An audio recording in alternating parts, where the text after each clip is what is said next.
got this. Hey, we got the mic going. We got the cam going. Let me just double check that all the power.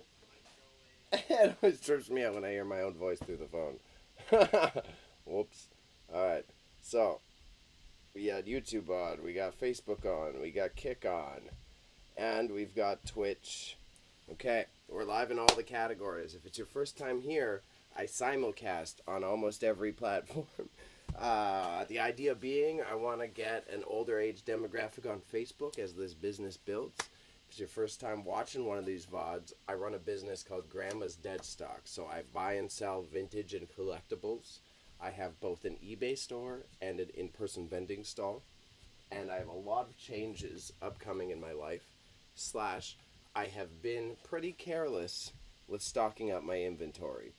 So what we're hoping to do with these co-working streams is organize all of the crap that I've got into a functional system that is not only easy for me to understand what I got to get done, but mad manageable for someone else to walk in and assist me with the process.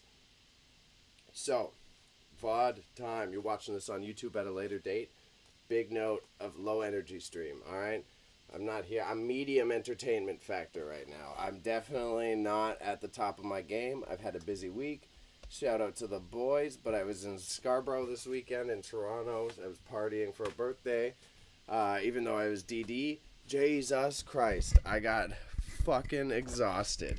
I'd be doing a little bit too much, which isn't always a bad thing, but I'm glad I'm at least aware of how to keep a healthier balance for my energy levels, because younger me would have totally just burnt myself out.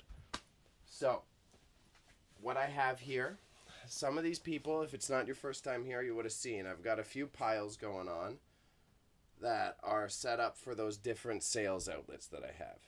So it looks like a bit of chaos, but so I've got vending, eBay, and then going to auction piles. What we need to do, with my camera not being broken, turns out if you bash your webcam, it doesn't like to work. So we're going to reactivate this. Oh, now it doesn't want to work. Fantastic. This is lovely. This is what I like. This is exactly what we're aiming for. No webcam. Yay. Yay. Let's reset this bad boy. Come on. I know you're in there.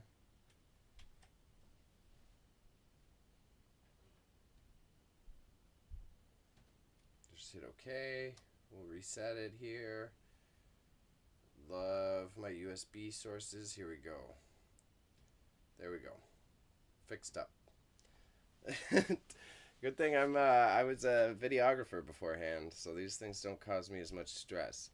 I've also been doing pretty good at juggling all the different outlets I have here. Nonetheless, big goal today is getting this shit done. I got all these glasses here that I really want to work on. I have to put them into boxes with plastic wrap so that I don't lose track of everything, and so that it doesn't just break on me. And we're going to use one of the biggest bloody boxes I have. It's like the same size as, it's like half of me. And we're going to start to pack away stuff that is going to go to auction / to my vending stall. When it comes to my vending stall, I have to sort out what type of glassware I think would be effective there. One of the biggest things that I try to preach through my eBay hustle is something that a lot of others misinterpret. A lot of people think that, like, say, I got these Coke bottles, right? A lot of people think because you watch too much American Pickers as a kid that this is worth money. Unfortunately, you got lied to by popular media. They're kind of cool. They do hold some value, but each one of these is only like $5-7. It's one of those things where it's like a really interesting antique, but in terms of supply, there was a lot of them made, so they're not really worth all that much. So if you're tempted, you come across Coke glasses, be aware that only the special editions really matter. This has some value because it's Coke Classic, but that does mean since it's Coke Classic, it's from the 90s rather than like the 80s or earlier. So in a way, it's a reproduction. But what's new?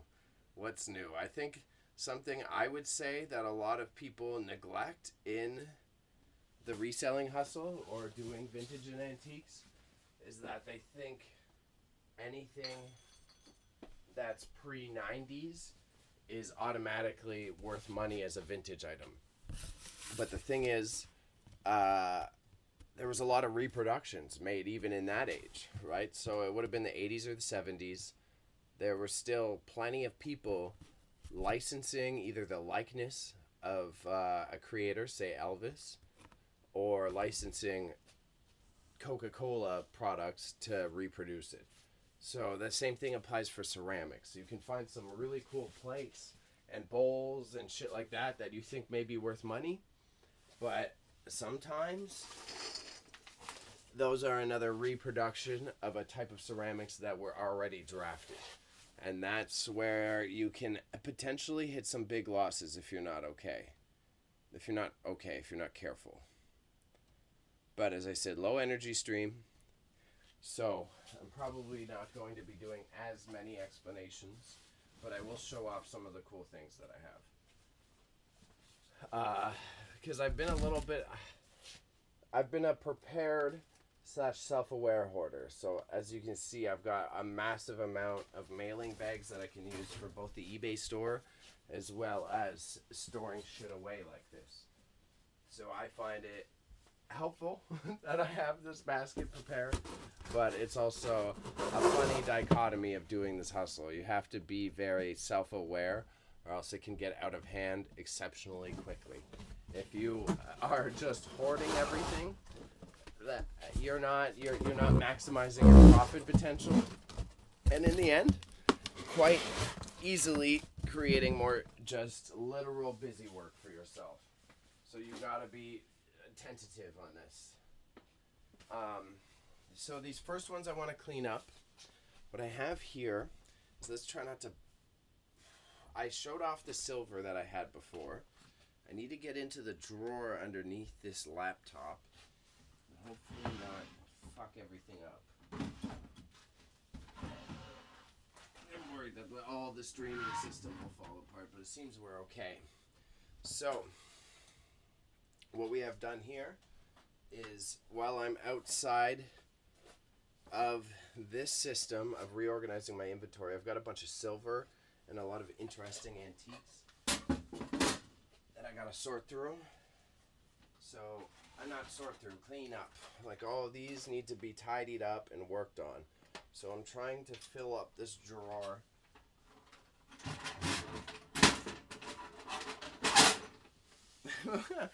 Oh, that's gotta be rough noise. I'm trying to fill up this drawer with all the stuff that I need to work on in the long term.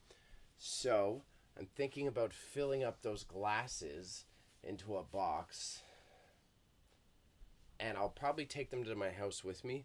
I've got a couple interesting streams I got to do this week as well, and maybe we'll add a glass cleaning stream to that list. I think it could potentially be interesting just to see some of the antiques, but it will also be a great addition to my in-person vending stall. A lot of people do still like collecting these odd cups and vintage glasses, but I just went on the Coca-Cola rant. The stuff that I would say is actually worth more than a Coca-Cola glass is, I already put a lot of them into my stall, but we have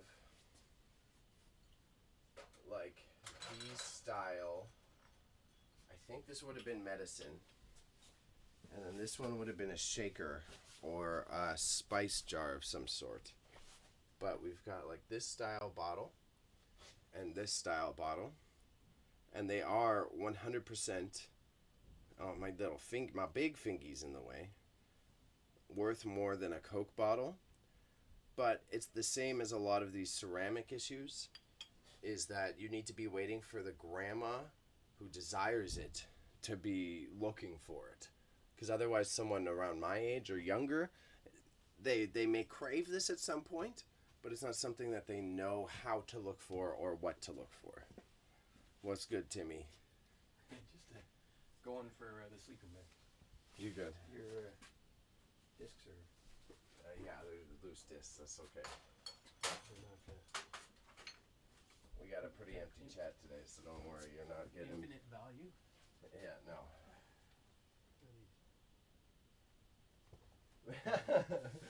Welcome to the experience I've been having. So I'm working on these glasses first, that's for sure. I'm gonna take them home and maybe we'll do a clean stream with my eBay stuff this week. But yeah, so right now it's set up. I got everything. So this is like gonna be my auction pile when I do that estate auction I was saying. eBay stuff, stall stuff. So then that will be gone, that will be gone, this will be gone in the auction. And then once these shelves are clean, we can debate if you want to take those shelves to the next place or if I'll use them in the storage locker. Because I figure you guys might have a use for them, but that's up to you. Yeah. Yeah. I mean, they're not the priciest shelves out there, so could always buy another set or whatever. Okay.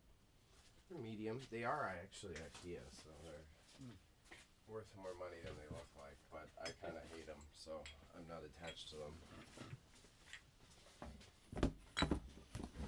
So let's see, I definitely want to sell these.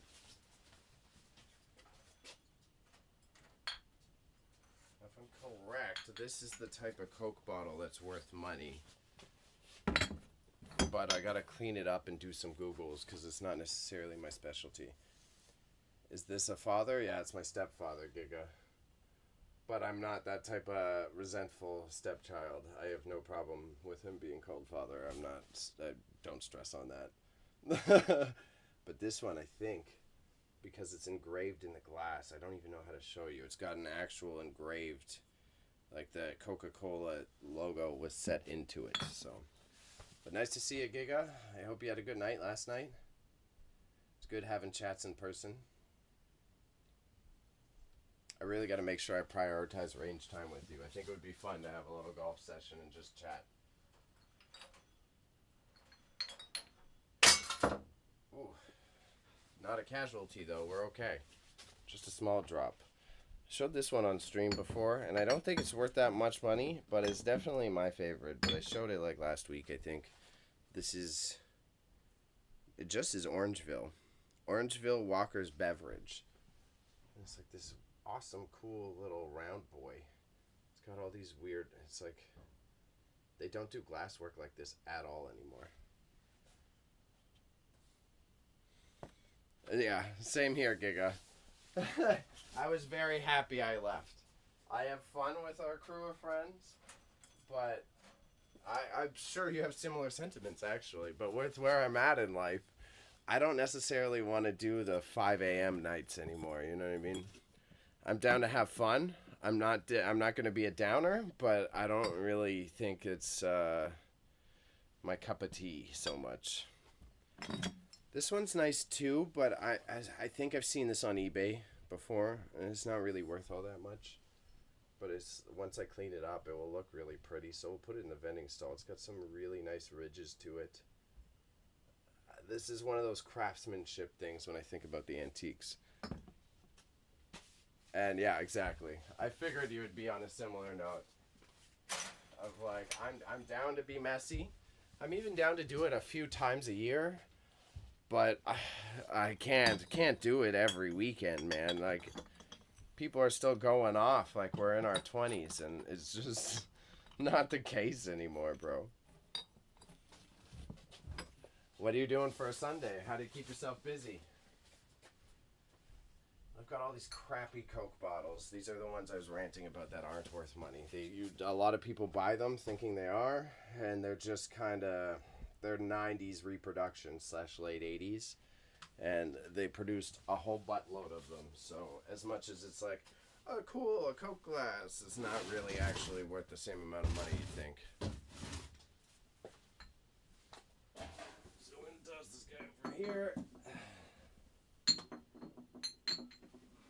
The one thing I'll say about the streaming life, I'm definitely very used to talking to myself now. It helps when I have a homie like you in the chat. But I just kind of learned to express my thoughts as they come out. Uber Eats, some nice butter chicken, a Monster Energy drink, and Project Zomboid. I love the dichotomy. Because it's like a zombie survival thing and you're having all the luxuries of modern society. That's funny. Oh, this one's adorable. I forgot I had this. Accents makes food flavors sing. I'll have to definitely clean this one up. I like it a lot. It's a little... If I had to presume it's a pepper shaker. But I guess you could put other items in it. This cute little glass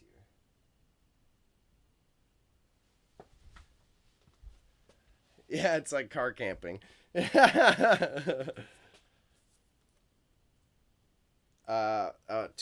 is Bailey from the year 2000. I don't know if the internet would have seen this before. And then even all the way back then, people were misspelling my goddamn name.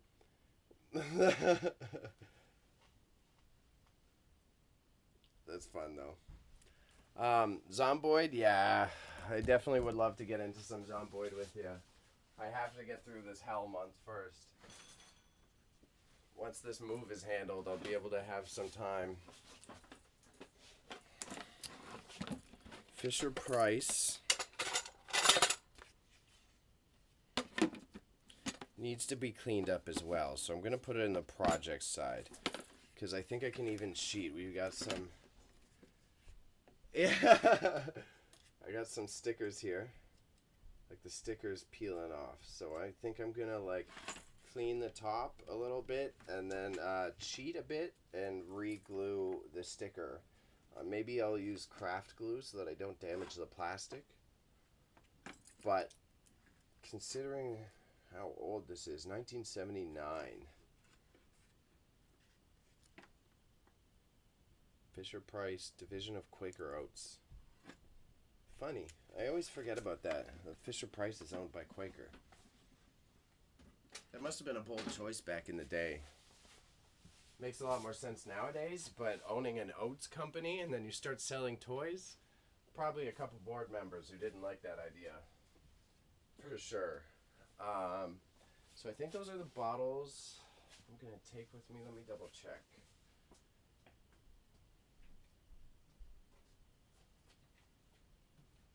Yeah.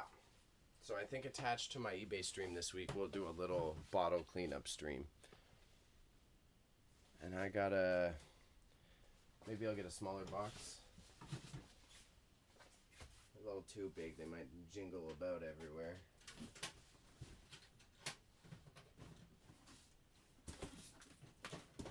Oh, and these are what I needed. Found my newspaper. It's harder to come by because it's 2024. But I need to hoard a box of newspaper for wrapping up all these ceramics. It's a better balance though, because I can use that alongside the wrapping that I got.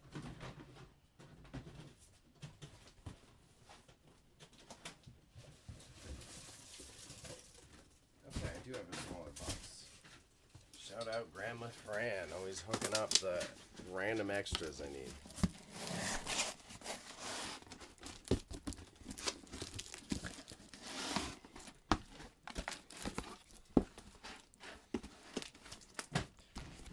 Yeah, if I did Zomboid with you too, I think I would probably do it as maybe I'll record and make a YouTube out of it possibly, rather than a live stream.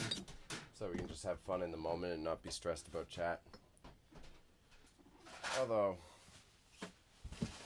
I am more confident in the hustle. Sometimes it is nice to experience things without having to be an entertainer at the exact same time.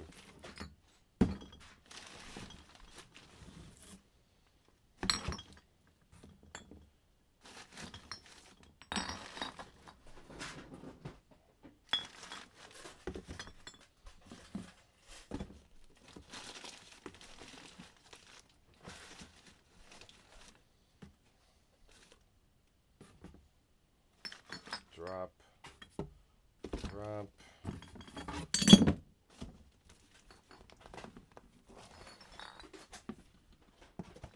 I'll show you all this box when it's done.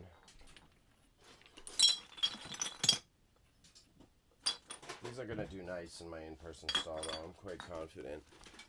These are nice like little accoutrements, as well as legit antiques for people who care about it. And yeah, exactly. Like I'll probably make some sort of YouTube and then what's the... I know a lot of them like film the session and then do a narrative, kind of like those Rust videos. So I'll probably do similar if like my first time. I could make it a little role-play-ish, like my first zombie apocalypse, and talk about my learning experiences, but we'll cross that road when we get to it. I just think that way we can be more in the moment, or at least me specifically, be a bit more in the moment rather than stressing about entertainment.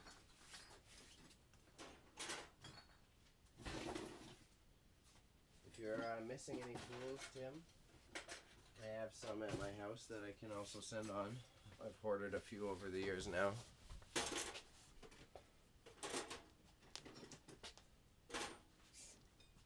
But yeah, Giga, that's what I do respect about a lot of the Rust creators. The Rust creators do a interestingly good job of just like playing a game session and then writing a script and editing that session around that script.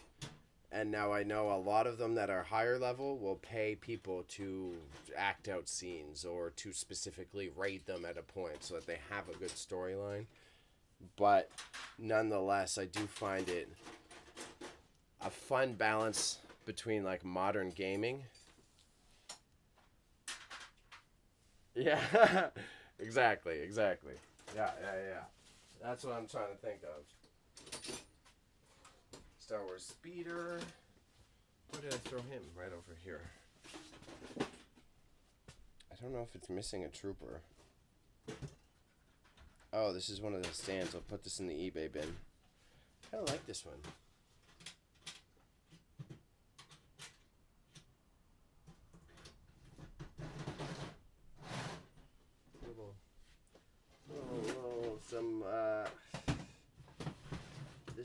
This speeder, I think it's a Hoth episode from the Hoth, because they're snow troopers, but I don't fully recognize it. I recognize it more from playing the old Battlefront games on PS2.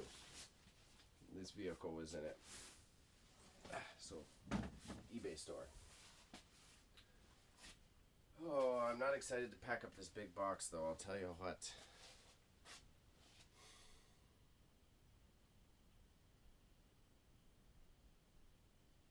Because I think, yeah, so the move is going to be I have to decide what I want to put up to auction and what I want to bring to markets. So it's good that I have this box as well. I'll make this smaller one for markets. Got some nice matching cups here. These are Fran supplied. I know some people collect them. I don't know what they're called. That's what I have to look up. But they're very interesting, like little red cups. Something to do with the coloration process.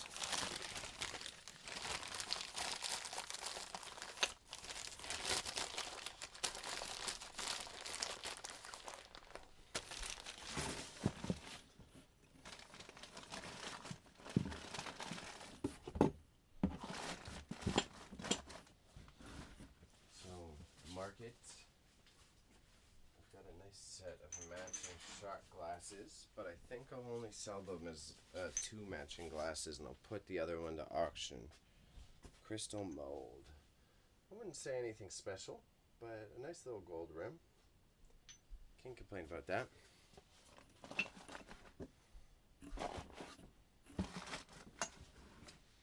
Cool. The snow globe auction for sure.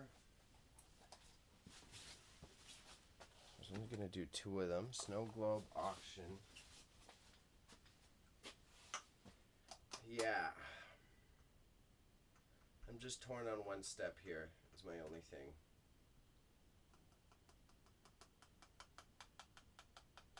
I need a separate auction pile, but I am limited in space right now, so I've got one small one started right behind the camera here, so we're going to use that.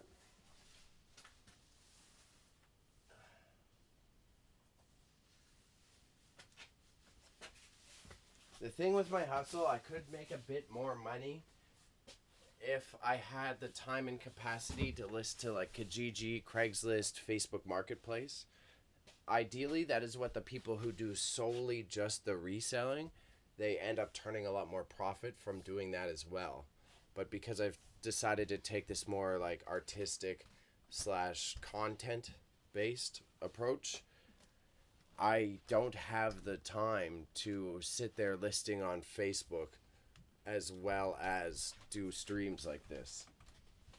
So, it's definitely not like a whine about the approach I've chosen. I'm not complaining about it, but it does present a unique challenge that there's that one main profit lane that the people in my industry will typically put a lot of time into that I have to sacrifice as something that just doesn't work for the system I've built. Someone like Giga and other viewers, if you're watching this YouTube VOD, it's called Max Sold, M-A-X Sold, where a lot of estate sales and private housing auctions happen. That's what I'm going to do to get rid of it when I keep saying auction. In the next month or two, I'm going to do a big one of those, and the big benefit of being a photographer myself is that I can document all the products on my own.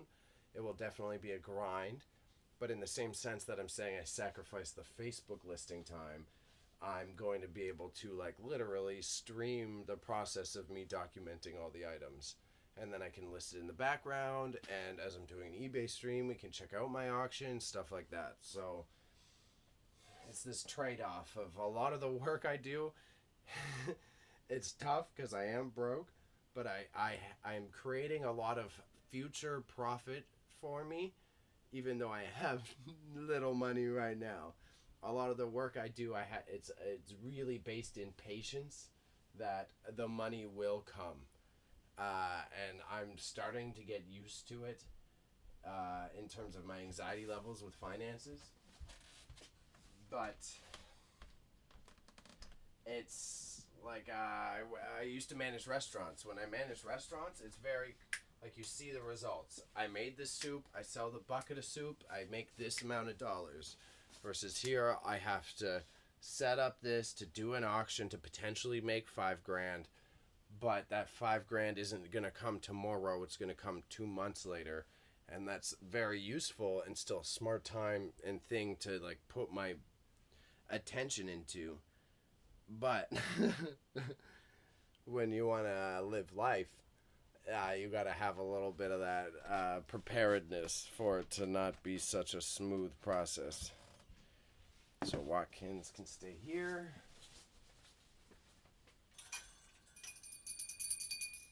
I got a clampy bell? What should I do with the clampy bell? Oh, clampy bell broke on me, so it's going in the gachapon bin. It just answered for me. I don't know where the spring goes on it. It's a weird spring placement. Spring like fell out of the middle here.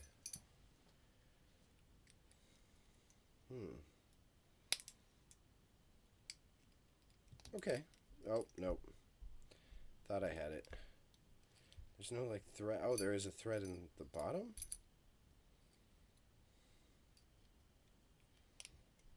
There we go, I think. Yeah, sort of.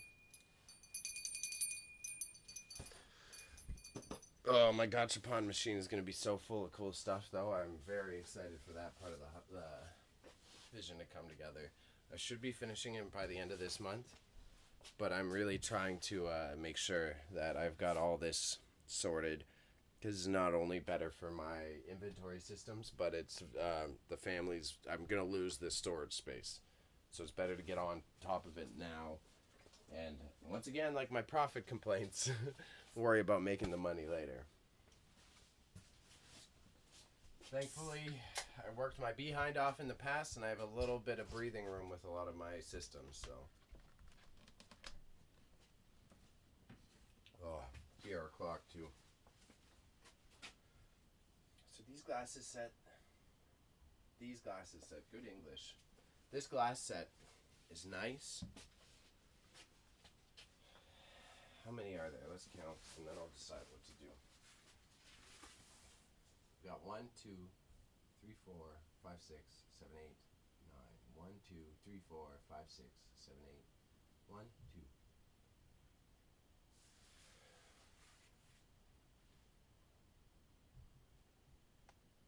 So I've got 10 of them, and all these match. So I will take them to market then. That's the decision. These will be hard to store though, so let's go with the plastic wrap option for these guys.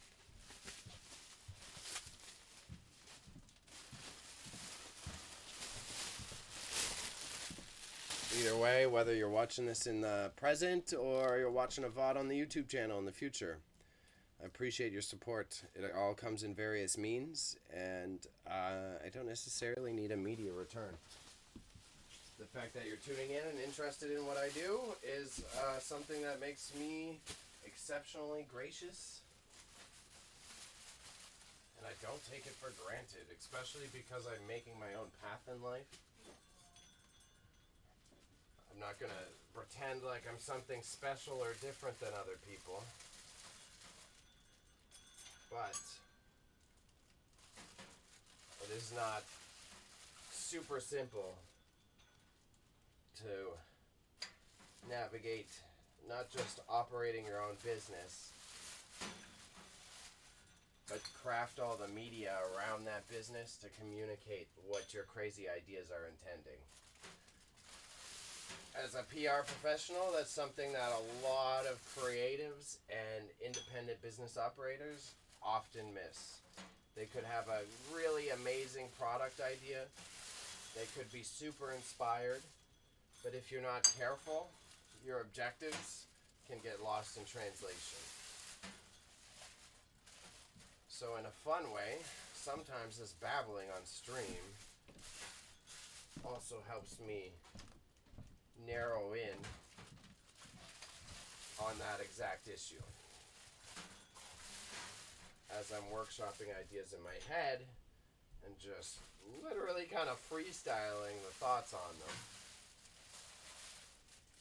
it allows me to make sure that these concepts are communicable. I wrapped up, there's like 8 glasses in here. One in the bottom of this box. We'll put the 2 in a smaller bag.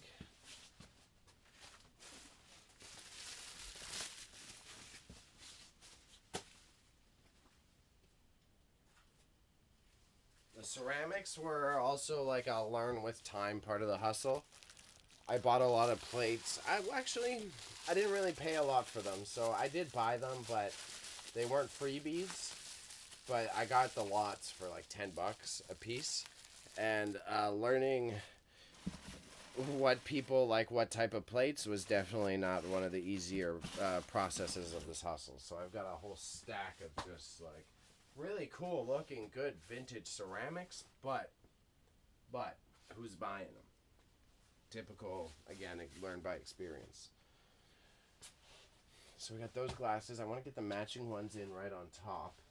We did a good job with that plastic wrap, so maybe these ones can go in a larger piece of newspaper here.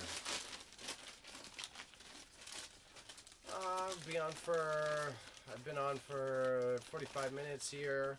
I'll probably stream for 2-3 hours today. I'll take a break at about 1:15. It's one of my bigger things I've learned while doing more longer streams. You have to make time to take the break every like hour 15, hour 30, just to keep your sanity intact. Like these are, so all those cups I just put away are like of this variety. I'll slow down, I was just spinning the shit out of it. But how do I don't know how to show this to y'all. but it's got really nice etched in flowers on this crystal. It has no maker's marks, but this is definitely late 80s crystal. I think it's crystal, not glass, from what I've learned, but I would be very open to being corrected on that. And then the other dilemma we'll have to solve with the auction process that I want to go through is I need to figure out how many of the items I'll want to list individually and how many I'll want to bulk up into lots.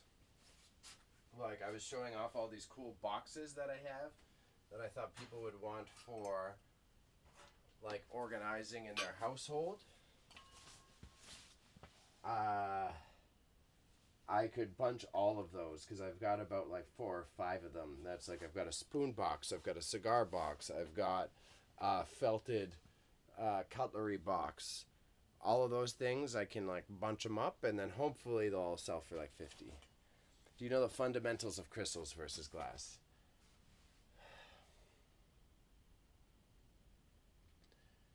I I did know it verbatim, but I will admit I'm not as brushed up on it as I should be in terms of my communication levels. Like, as far as I'm aware, it's a little bit to do with the same as the silver before I was talking about. Like, it's not the ringing it together. It has to do with that, like, solid, if it doesn't resonate. Or, so this means it's glass then. So this ting, if I'm correct, means I'm wrong on these cups, and these are glass and not crystal. I think the crystal has a higher resonance.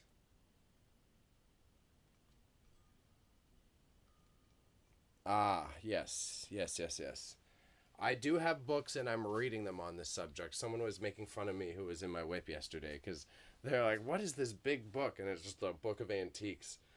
Like that labels antiques, glasses, and cups made in North America from the 1930s and on. And it's like, so I have a bit of reference, plus I go back and research it a bit. The crystal, definitely. That's kind of why I don't have these in, like, say, the eBay store. I would rather put them in vending or the stall, sell them at a little bit discounted, so that someone who either appreciates it or does know more can take advantage of that. I think also this etching has a lot to do with, like, more crystal content. Again, I'm struggling to show it on camera. But when it has etched in stuff like this, it is typically more crystal based because it can handle that etching without shattering. However, I know there's a lot of exemptions to that idea. Say if you're using a high tempered glass or a specific composition of glass, that can also be etched into. But like those bottles that I showed earlier, like that type of glass, some of those older, thicker vintage bottles you can etch into, but even these dark brown ones that are like medicine bottles cannot handle that type of impact. All the Coke bottles, they're all going to auction. I've been whining about it all stream. I'm kind of like bleh. But yeah, no, I know that like crystal versus glass. I learned it as I was learning about silver from those older books as well. Because that's the similar. Silver is all based on the ting. These, I love these, but I mean, maybe I could try putting them in my stall. People are saying ashtrays are doing well at the in-person vending, so maybe I'll do that. But they're like cute little, back in the day when everyone in your house would smoke cigs. They've got like little King's Players ashtrays, and they're quite well crafted. Like Players cigarettes. You edge into them or etch into them. It just depends on the quality, my friend.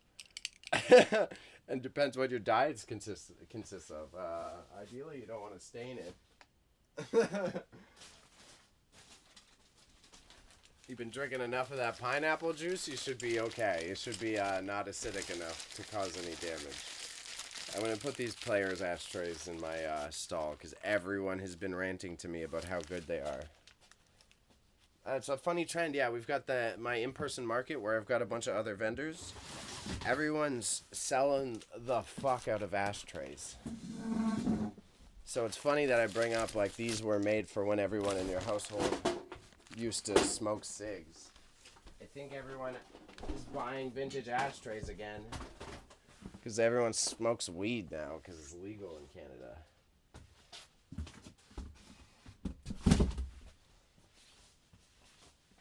So those are a nice batch of glasses. Is this one frosted or dirty? Dirty. And I think this is a family cup, so let's put this aside. Oh, yeah, see? You don't even smoke the marijuana. I guess it is just a really good accoutrement. Oh, snap. What's good, bruv? Nothing, brother. We hanging out. I'm doing my inventory stream. I'm doing another one of these tomorrow morning. I gotta stay on top of this shit. Babbled about why I'm doing it enough. I like to just put things in it. Candies, good for board games. That's true. That's probably the board games, because board games are hot again. Oh, true. I guess, yeah, you could always just dump it out and refill it. I like this a lot, but I guess here... Again, I had this stashed away before I had my stall. But it does need a nice little cleaning. But I've got a humidity... It's got... I knew the title of this. Humidors for cigars. Humidifier is the thing that puts humidity into the air. And it's not like an ometer. It doesn't have an ometer at the end. It's a humid... I forget what it's called. I had to... This is digital thermometer. Well, it's barely digital when you think of these ancient things. But weather barometers. I've hustled a couple weather barometers and I had to look up what a humidity scale is. I think digital thermometer is a little off, but good to hear that, man. Staying busy. Hope you're doing blessed, bro. Exactly. It looks very analog and it's saying it's not. But that's like before we had our cell phones to tell us if it's raining or humid out. You'd kind of need some sort of scale in your house, especially in the basement. I'm pretty sure that's what those are meant for. It's like a basement or walk-in fridge so that you could be aware of how damp it is. Specifically, if you're like making breads. If you're making breads or doing baking, it's quite important how much humidity you got. And no rush, friend. That's why I be sending the messages with A, a patient tone, and B, to make sure that I'm not telling you I need something now. Because I get it. We both be living that life. You on the hustle and you're also trying to find some peace at home. So I get you. I'm definitely not at the point yet, but even Giga in the chat suggested it here that it would be cool with all the content that I've built up through the VHS conversions and whatnot. I could potentially have the stream running like 24 hours a day and then pop in when I'm on my live schedule, which I think would be really awesome. It was something I really did want to do with Marching into Madness before, but that, Marching into Madness fell apart, but... No worries, man. I got you. I appreciate your support, as it were. This one, I really love it. Really love it. It's a Bless Our Home coat hanger. It's super antique. I guess I'll put it in the stall. I really like it, but it's one of those odd things that are like, bleh. Yeah, kind of like a TV channel. That was the idea with Marching into Madness, like hence the madness. I wanted to have the things run constantly and have it be like a television network. And then that's how you'd have like the dichotomy of me and Raza and the other participants. And exactly, that's what I'm thinking I might do with Gnarly Media instead. Since I have all of this extra, I could have some of the golf conversions running as I end after a few months after I end up converting more different content. I could have that running, so I could have like a sports day, a movie day, da da da, and just have that shit run in the background perpetually. And then it could even have like a timer, like gnarly Bailey will be on in an hour, Bailey will be on in 2 hours, and then I just pop on. I think in terms of like building a passive income, it's not a bad idea. I definitely don't think I would get like 100 subs from it, but it would definitely guarantee a consistent financial benefit from it. But also like it scratches my artist itch too. That's the thing I'm trying to make sure I stay healthy about. If I'm putting in all this work, it's not all just about how can I make the most money. It's how can I satisfy the part of me that is a quote unquote digital storyteller at the same time, right? But no, I appreciate it, boys. It is really validating to hear that. Sincerely.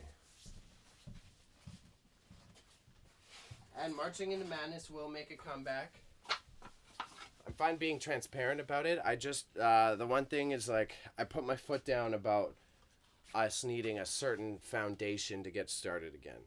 Because since we got lost in the sauce and we stopped doing Marching into Madness for so long, we have to start from zero again, right?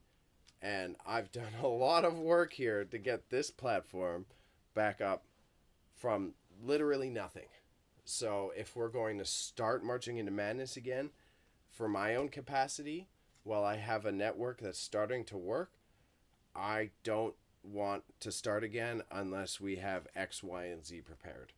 And it's not necessarily too complicated stuff. Quickest summary, without exposing the entire background, is we have no funnel, right? You tune into Marching into Madness, you see me and Raza, you're like, oh, cool, I like this. You click our YouTube channel, it's a goddamn mess. You don't know what we do. You don't know what we create. You don't know what the vision is. Versus here, you're tuning into Gnarly Media.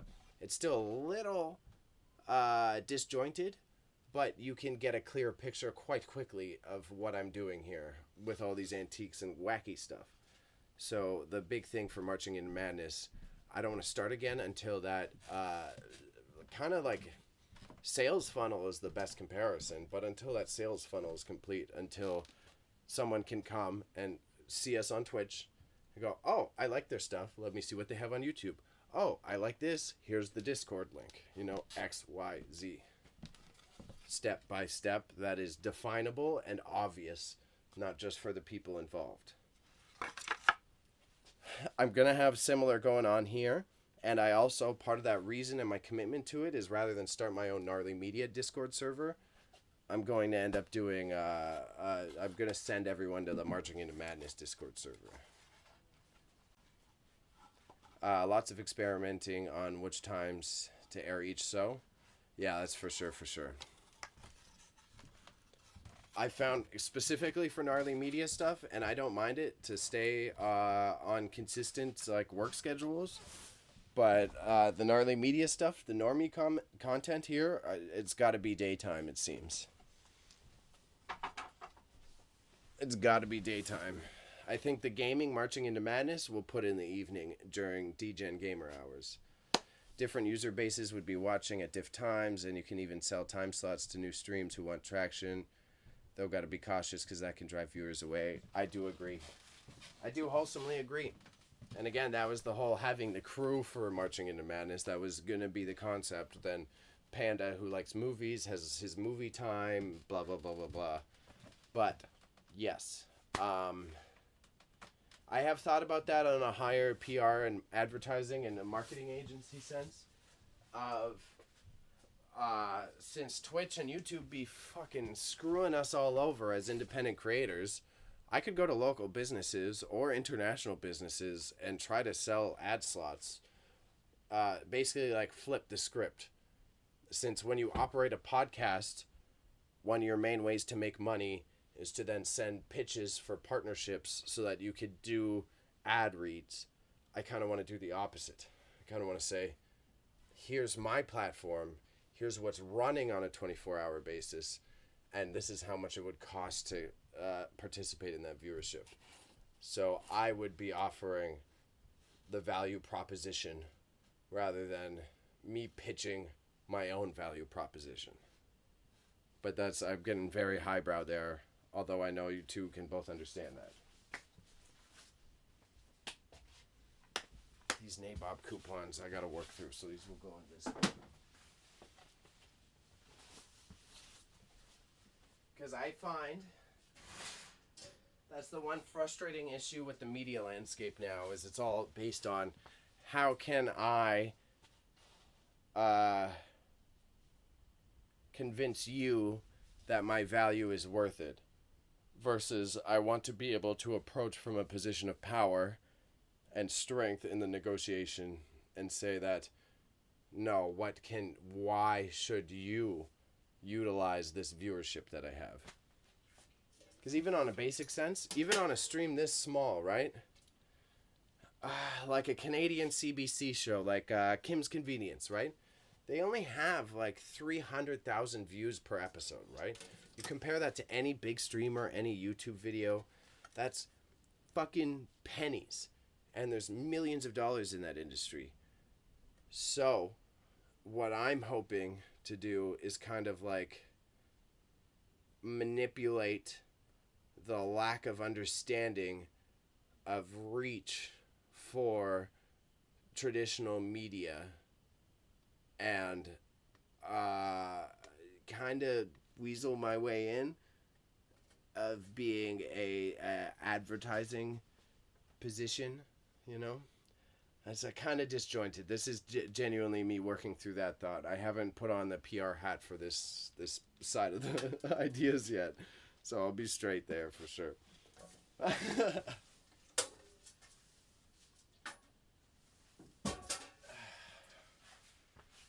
Yes, but the YouTube viewers are much less receptive to and sensitive to ads. TV viewers are old boomers. They don't mind ads. Are more likely to buy it. Yep, I would agree. That's people use that argument for sports often.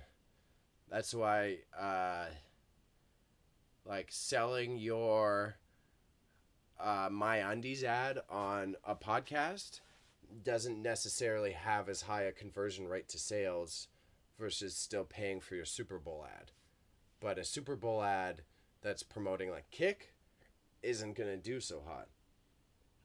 One of my intriguing thoughts on that process is Kick now sponsors an F1 team. So there's like green cars zipping around on F1 every week.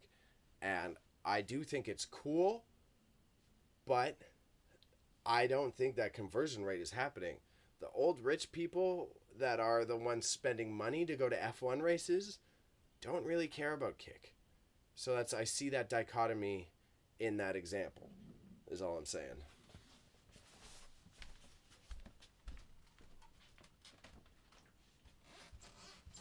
Brain power.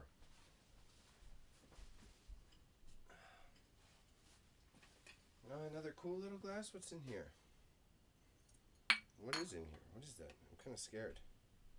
Sticks? There's just sticks. I don't want to know why there's just sticks. It's going in the garbage right away.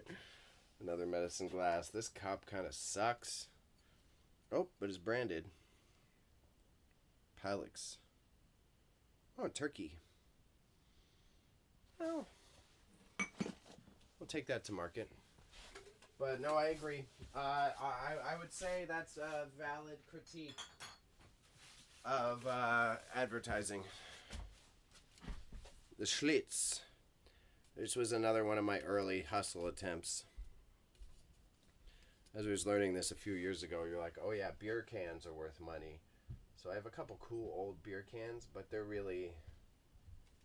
I like the design. It's cool to have for artistic reasons, but it's really not worth that much money at all. I've got a Stratford Festival cup. We'll take to market. The Schlitz, we're going to put in the auction.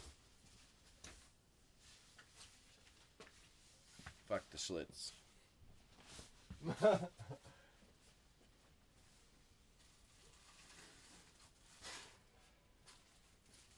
And these are the cutest things ever. I'll put them into auction because I think they'll sell better. Or I guess I've got my market stall. I've got like a miniature porcelain tea set it's stunning actually. It's got a little teapot. It's got everything. So it's got this little vase, and I think that's what you're supposed to put the milk in, if I'm correct. I'm getting better at saying that. The Alberta accent's coming out. And then they've got these cute little fucking teapots. And this is before TikTok made miniature things so cool and hip. So this is the little sugar bowl that goes with it. And it's got this little cute little boy. Now it's fully functional. I checked. Oh no, this one actually doesn't. Okay, I was wrong. But you know, little baby teapot. But either way, I think running that network of content would be good. I definitely want to. I just went on that Marching into Madness rant. I want to make sure I don't get lost in the clouds and that the gnarly media stuff has that same funnel secured. Like, as in, someone tunes into my channel and they see content running 24/7, they can understand what's going on before just running to implementing it.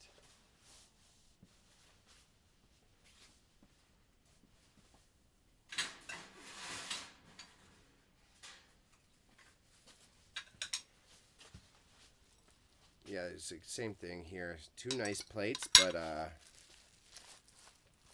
not worth nearly as much as I would have wished.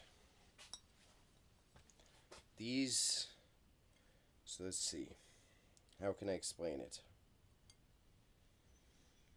So I was saying that, like, some of these old plates are reproductions as well. So say this blue one is an original high quality one. These are both made by Royal Albert from England. So this blue one, it's hard to tell with the details, but when you look at it very closely, the flower print is baked into the ceramic. That baked in color is that old school china that is worth money. That is kind of like the artisan crafting the plate or pot or whatever has to do all of the preparation work for those colors and designs as they're actually crafting the ceramic for it. And not only is it a more detailed job to do, it is also means like each one is slightly unique because there could be some sort of production error. Versus this is also Royal Albert, and again I had to learn this. This is kind of like this flower one. It's more like a stamp. Like these flowers are kind of like the plate is half cooked and then they stamp it with the print. And all these plates of this series will look exactly the same. There will not be errors as typically. But another way you can validate that is we have, you can see this modern one I was complaining about, Royal Albert. The thing on the back even looks way more like a sticker, right? Looks way more like they stamped it on. Versus this one literally has a maker's mark, and you can see on it that someone hand wrote those numbers on it. Sorry, I went the wrong way with it. My bad. So this is Dalport, and you can see there's a number on it. Someone hand wrote that gold number onto it. So the stamps, those back stamps are the easiest first impression. And then once you get cozier with understanding the production process, it's, you can kind of understand it. Again, it's not my specialty. I'm more advanced in these ceramics than I am with glass because I wanted to start there. So I can kind of tell them apart. But definitely not my specialty, and there's people who are much more equipped for that.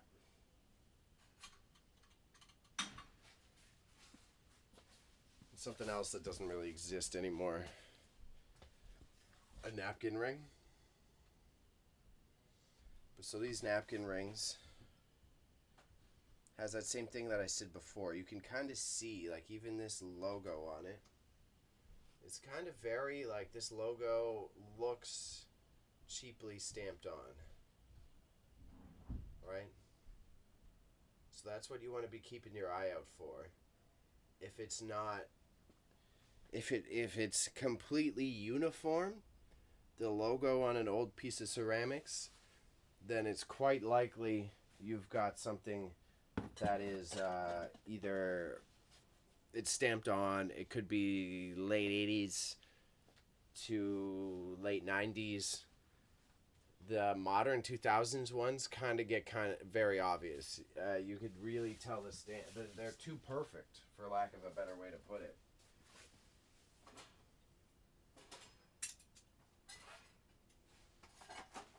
Whoop.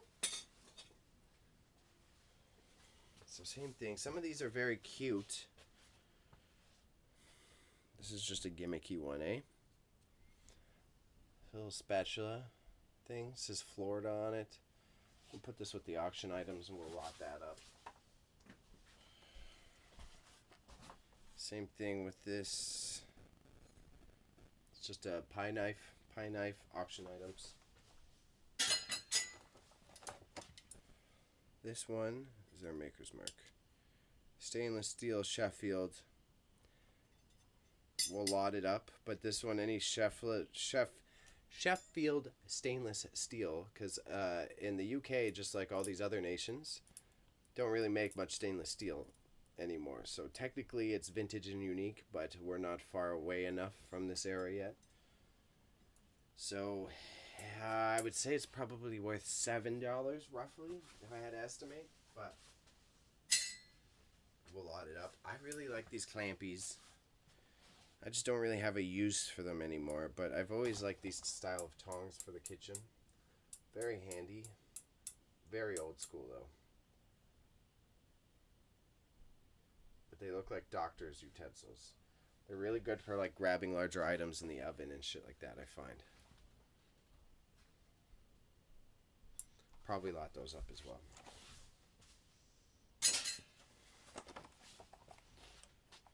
We got another one of those Sheffield things. Cake knife. Rustcraft. Made in England. Licensed to Scarborough, Ontario. You don't see that often. Actually says Scarborough on the sticker. That would have been pre-GTA too. As in pre-Toronto turning into the Greater Toronto Area. That means it would have been like a business based in quote-unquote Scarborough as a municipality rather than just a borough of the city. What else do we got here? Oh, these are nice actually. Hold on. Wow. I do like these. These might go to a stall, I think. Let me resituate these so I don't throw them everywhere.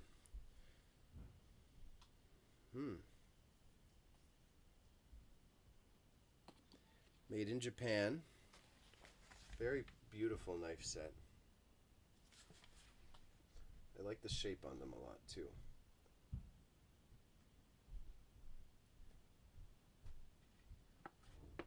But these are clearly meant for like dinner party serving. We'll take them for vending. Just come in a nice little box. We'll bring them to market with us.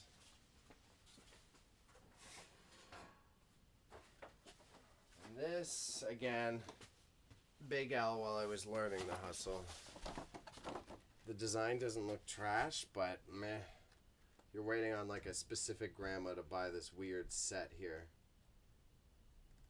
Very pretty, but it's like definitely not worth as much as you may think it is.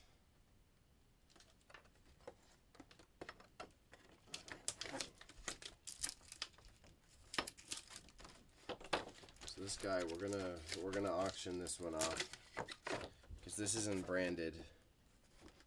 This is just the Occasions Home Life Collection with minimal branding, and that's staying probably 90s, could be early 2000s, but that's kind of like, hold on, can I explain that? I won't be able to show you guys on camera, But that one, you can like literally see the pixelization of the graphic on the item. So it's another way to tell how modern it is. If you can see pixels, then obviously it's a printout or was digitally designed, right? And that's, you don't even need high-end knowledge to understand that. So we got one shelf done. Next shelf almost prepared. And then again, I'll be back on tomorrow morning doing the same old shit.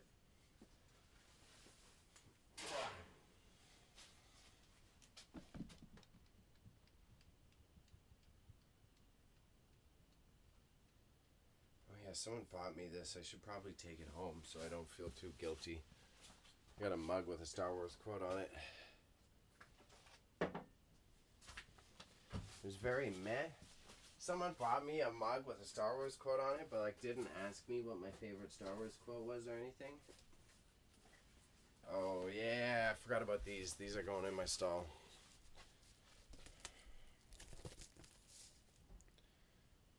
Vintage original photographs. So this was from Drumheller, Alberta. A lot of old Maple Leafs players started their careers in this small town that I grew up in. And these are like original prints. So you can like Google all these guys. We got Joel Kennedy. The one that I know is most famous here, for sure, is this guy, Syl Apps. I know he's got a couple records for the Leafs still. But these are high quality actual antiques. We got Gus Markson. So these were all taken in Drumheller. I'm going to have to write a lot of stickers to explain what these are because I'm going to charge a fuck a ton of money for them. Max Bentley.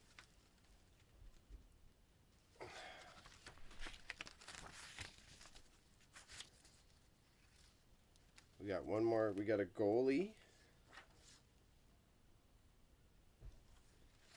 And it's a shame that someone pierced these, not knowing how fucking great they would be. This is the other guy, Bally. I can't. Stankowski. I do recognize his name as well. Bill Sesnick. Like these could make some great. Here's Syl Apps holding. It's definitely not the Stanley Cup, but it's a cup of some sort. I know Syl Apps is a famous hockey player, but hockey isn't my specialty. It's really fucking cool, if I'm honest. Excuse my language. I'm being a little sweary today. It's just a chill stream. I don't have a lot of my entertainment filters on. So these I gotta list soon enough. Yo, if anyone wants Conan comics, I got mad Conan comics.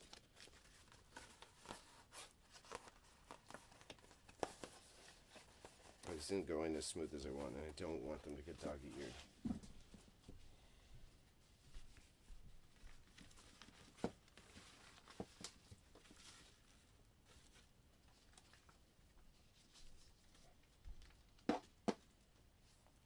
But these are, I don't even know how old these would be. These are quite possibly printed in the 70s. If it's earlier, that's unbelievable, and I might have to charge like $400, $500 for these. But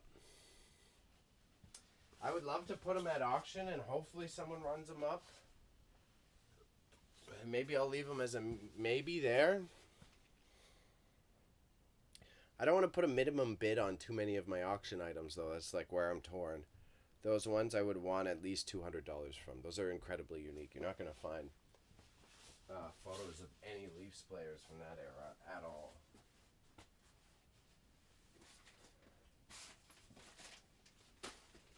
This is all auction stuff. Again, while I was learning the hustle, I collected a little bit too much hardware. So I've got like literal Ethernet cable, copper wire cable. So this is a phone line cable. Yeah. For a minute, when I first started the hustle, I thought a good option would be doing scrapping on the side. But again, that was before I did this transformation to make this reselling a creative and artistic endeavor as well. Because scrapping also takes a lot of time. I'd have to have the van, I'd have to drive around, I'd have to go to the fucking scrapyard every day, every other day.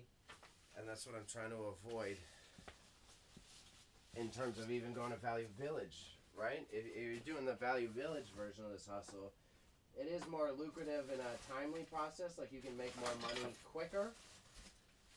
But you may as well just have a regular day job. You got to go to Value Village every day, every other day, just to be able to keep your inventory up. So same thing, scrapping, cool idea, but in terms of the lifestyle I want to build through this, it's not really effective of my time, if I'm being honest.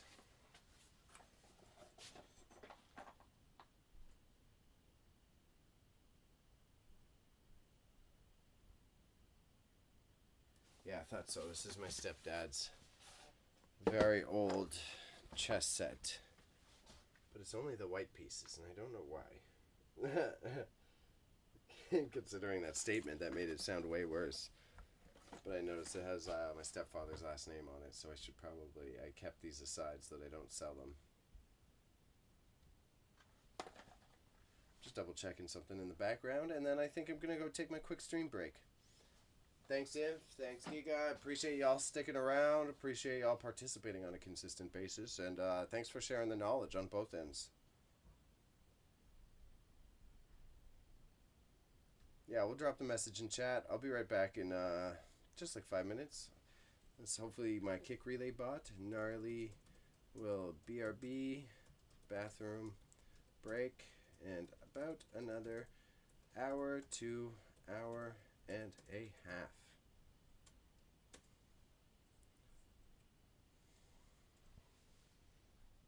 That was poor grammar. Poor grammar. Gnarly will BRB. Will stream for about an hour after.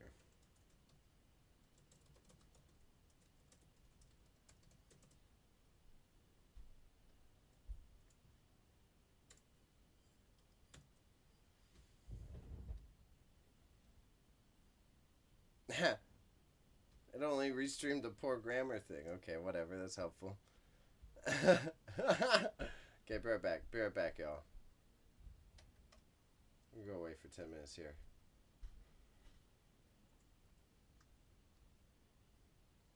Catch you in a second. Catch you in a second.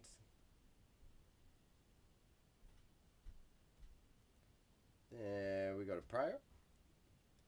And my microphone's still on, so you can still hear me, and that's okay, because we switch this to, say, BRB.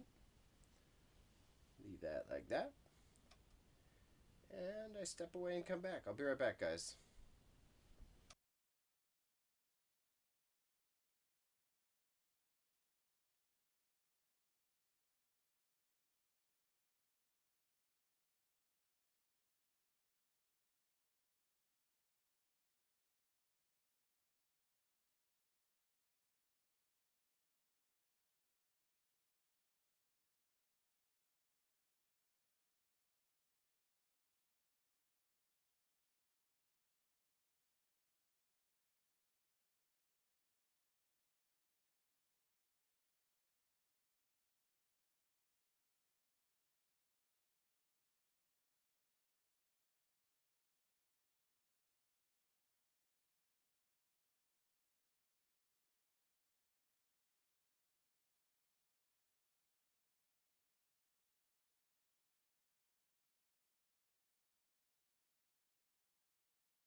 Tarkov and watching streams, you're better at multitasking than I am.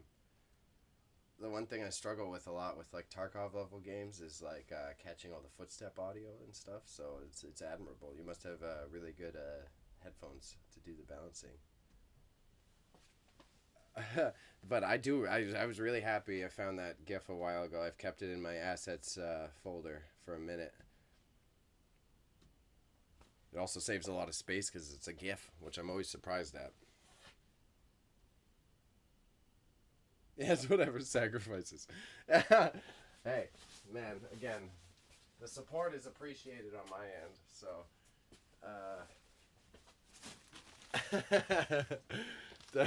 your sacrifices don't go unrecognized around here.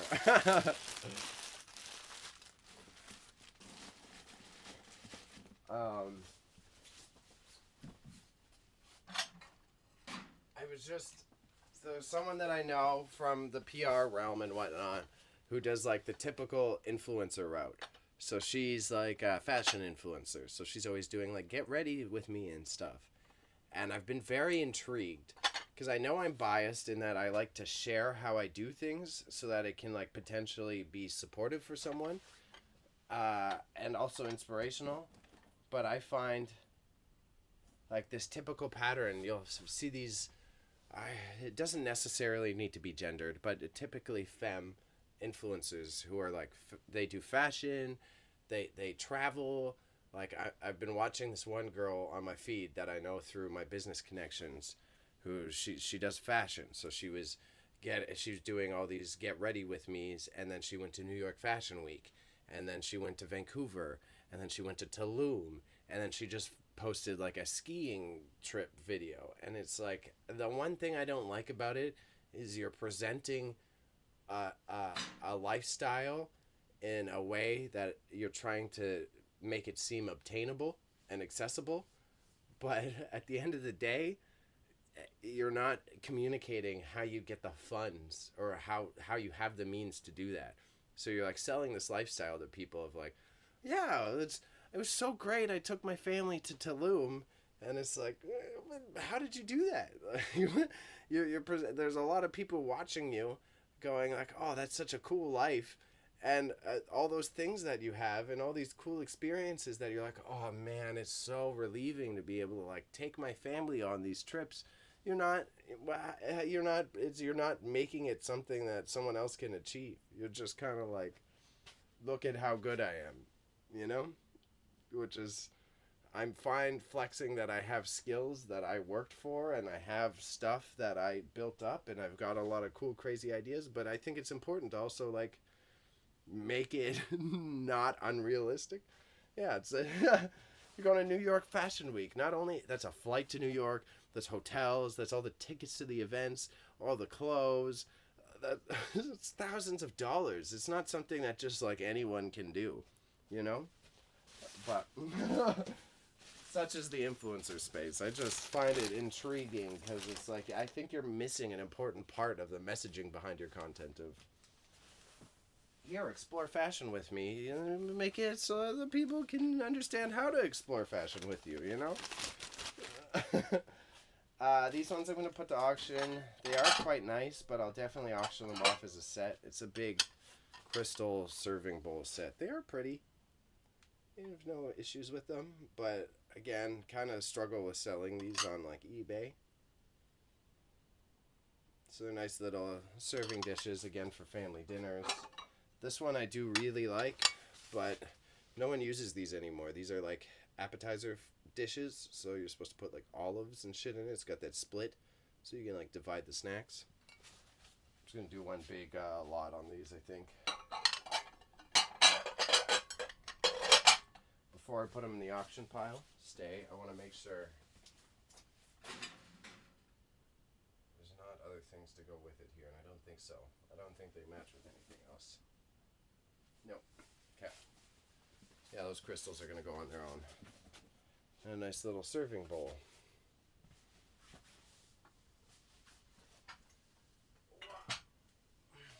Placed nicely. There we go.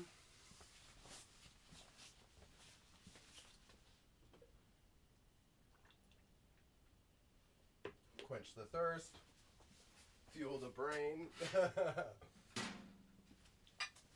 Same thing. This is a kitschy one. It's a nice little flower if you like flowers, but meh, we'll lot it up with some other shit. And we just went off on ashtrays, so I'll put this in the in-person stall, but we got another ashtray here. I guess you could use it as a serving dish, but as far as I'm aware, this would be an ashtray. Wrap it up. This is good. The goal today was the ceramics. I've got another hidden pile. Can you see it on camera? Yes, you can. I've got this stack right here. We got to get through this next. So this will be tomorrow. Tomorrow we're going to go through this stack that I have so that we can move that out of there so the fam can move and I can get out of this basement. Then we got to go in that corner. And then we sort out the logistics on how to get this shit out of here. Ideally, I want to stream from my storage locker. But I have to do small solving for that. I'm probably going to link the computer to my phone for data and then use an external battery to power the computer as needed. But that's a problem for a future Bailey in about a week and a half, 2 weeks to figure out.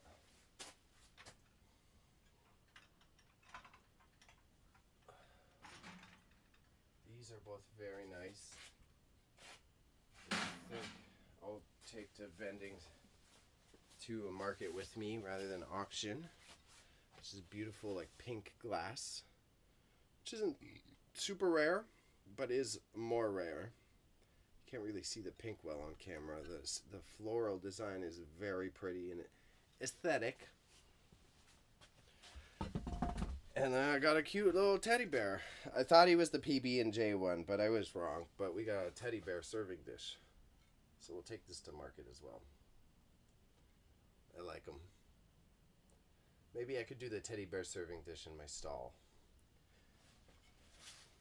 You think someone would want the teddy bear serving dish? I think so. We'll put the teddy bear in the stall and we'll put the nice pink glass into the two-way market with us. So teddy bear doesn't fit in this bag. Come on. That's good enough anyways. I just don't want to destroy anything as I'm doing this. Okay. And then pink glass, wrap it up.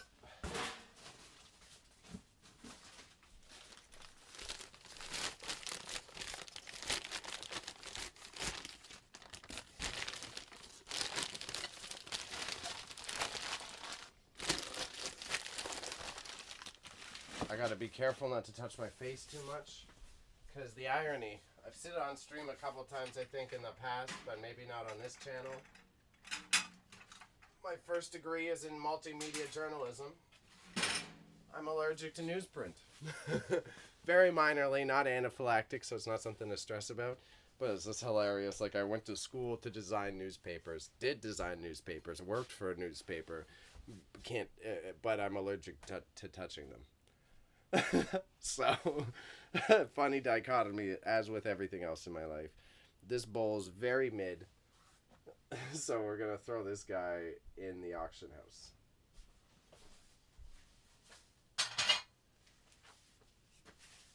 Yeah, I should be able to make about 5K off of this auction, I think. That would be ideal. At minimum two. At minimum $2,000, and that would be very useful for my output right now. This is a good matching set, but not a great high-end set. Come with swirls. And there's 1, 2, 3, 4, 5, 6, 7, 8 of these. So it is a complete set. We'll take them to market. And I'm already going to need another box. And I'm onto the bigger plates and stuff, so it's perfect timing, actually. Let's just accept how things have worked out here.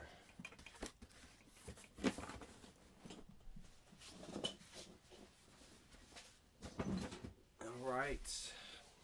And it is all breaking down to a manageable amount. I was concerned that these eclectic ideas... got too many thoughts in the head. I was concerned that the items that I was going to have prepared to bring to vend or to a market were going to be too much to handle. So I'm glad to see that it's all a manageable amount. So again, I got to keep everything within a functional range. These gold-plated ones are quite nice. Are proper. So we've got like gold-rimmed side dishes. We'll put them in auction.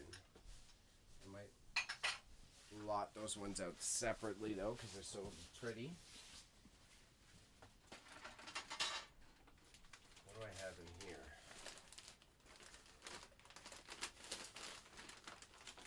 Oh, yo. Okay, I keep forgetting I gotta get this framed. I've got a copy. This, I need to get it framed. This is why I had it set aside. Just make sure that's the image and not dust. No, it's the image.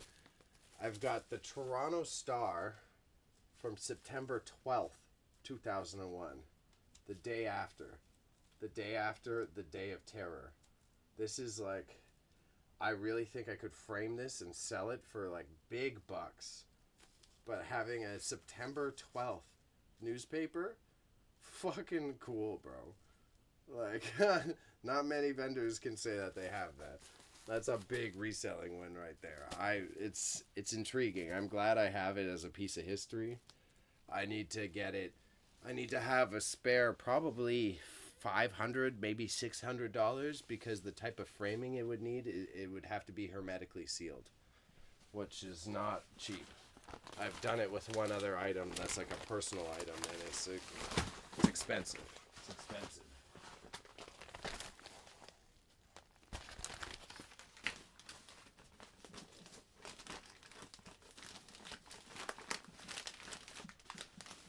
So we'll seal you up. Ooh, I don't know where to put it though, because it's so unique. Put it with the stuff that I have to finish working on. Actually, I've got a drawer here of personal stuff. I'll put it in with that, so I don't get it mixed up too much. But Jesus, bro, how many people can say they've got a September 12th newspaper? That's kind of crazy to me. Another lot item. This one was more so a test. I thought maybe it might do okay on eBay, so it was worth the test. But it's like a mini donut cooking tray. I'm happy with the knowledge I gained from it. Disappointed I couldn't hustle it. I really thought like a unique baking tray set may be in demand online. And again, another Royal Albert thing. I was talking about those printing differences. It is nice and it is vintage, but as you can see with the hilt, I guess it would be a hilt even if it's a cake knife. It's got that stamped on imagery rather than handcrafted. So it's like big meh. And we'll just bunch it in with some of the other cake knives I threw over there earlier and let that cook.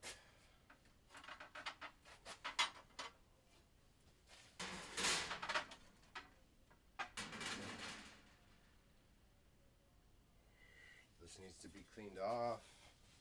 This one, Sunshine from, this is J&G Meakin. So this one is traditional China. And again, you can see the imperfections in it. So this is like a good example to contrast that it is vintage. Having these style graphics on it. I'll try to push it up a little close.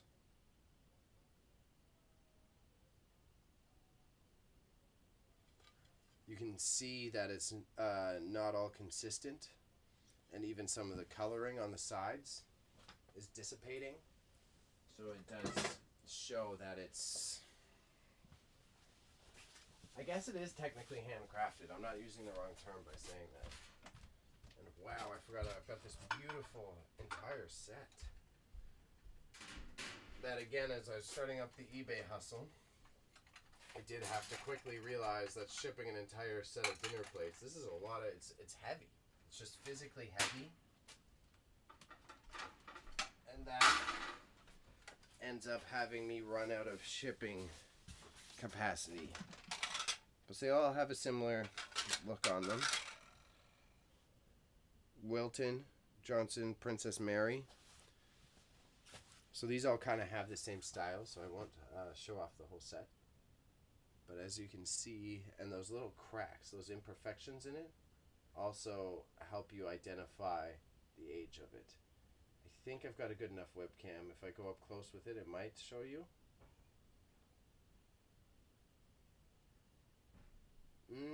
Not fully. But the floral design is beautiful. And the thing is with this set, I got all of the plates, all of them, literally. And then,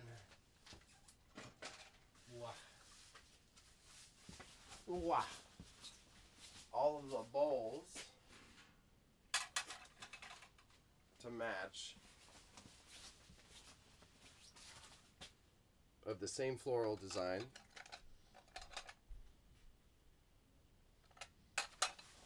And then those I'm gonna auction off, just same weight issues. I don't think it's worth carrying around to markets to vend at all, personally. And I've got the two bigger serving platter versions of these, which are stunning, actually. Not a big ceramics person, but they are quite pretty.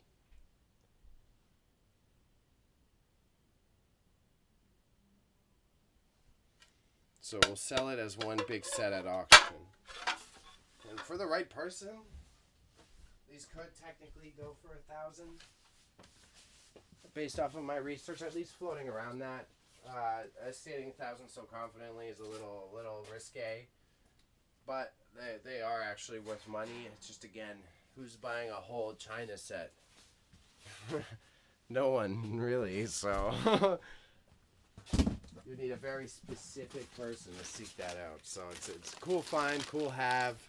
If I had to imagine once I put it to auction, I'll probably get like a bill 50 if I had to estimate. I would love it to go up to the rack, and because I'm putting it to auction, there's the potential that it will, but I've ranted a couple times about how I think it's much wiser and more important to estimate conservatively.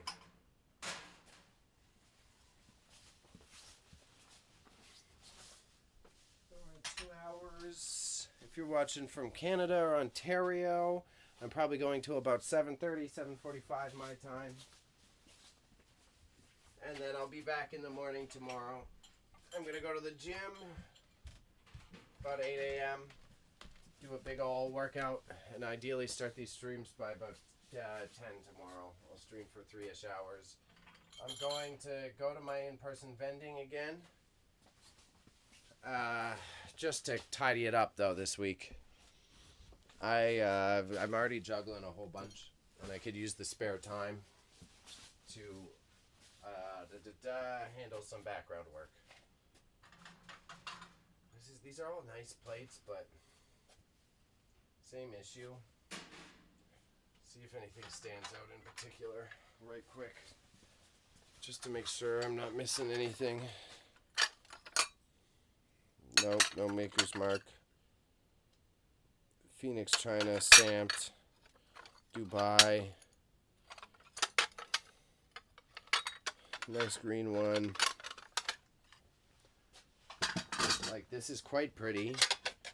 This one I got based off aesthetics. But what the fuck are you gonna use this for? You know what I mean? I like the little gaps in it. The gaps are very unique. I like the gold trim. But, meh.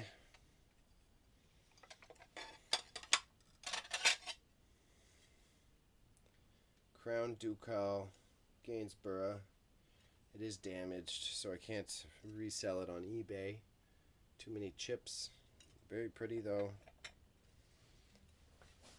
I'll put some of I might have to leave this on the ground. I can see this tipping over already.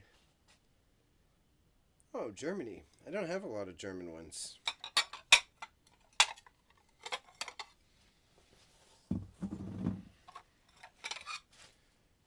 Uh, Heuschen, Heuschenruther. I don't think I say the second T, so it's like Heuschenruther, I would presume. But one, two. Ah, someone was using these as wall plates. Oh, this one's is Royal Bavaria. I like that one a lot. This one might be eBay worthy, actually, though. I think this Royal Bavaria one, I'm gonna try putting in my eBay store. I think that's worth it. Put this in the eBay bucket. My instincts. I don't have good reason for that one. That one's pure instincts. Feels like it should be eBay worthy. I could be incorrect though.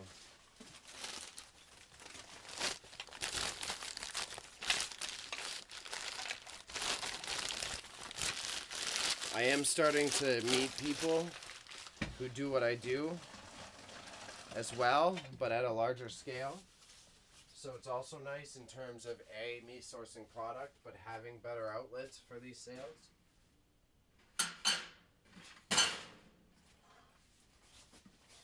That loud clank, y'all definitely heard it. That scared the crap out of me a little bit. I ain't gonna lie. Gloria Fine Porcelain, West Germany. So that does date it 80s. It is a nice pair. But it's the stamped type, so we're gonna opt for no. Got another nice dining set here. Do any of these match? Because I'll auction these off. Unfortunate naming considering the era. But this is the White Lady by Royal Stafford. All the plates have this same design on them. Nice little floral. Nice little blue. So this is kind of like an in-between of that era. The blue would have been stamped on, and those floral designs would have been drawn. So it's like a combination of the two different vintage techniques. But those, well, we'll put to auction.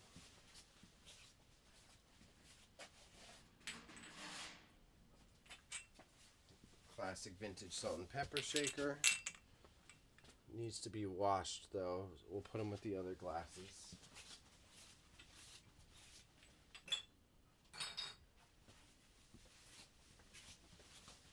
And then, yeah, tomorrow we come back, we clean up this section a little bit, and then I start chipping away at that. That's where I was storing the products that I knew I had to do work on. And I will have space and time to do that, but not for about 2 months, I would say. I would ideally like to stream that process too of me refurbing stuff, so we'll see if we can pull that off. I'll definitely have a workshop available at my family's new house, so it's not a complete disaster in that sense. But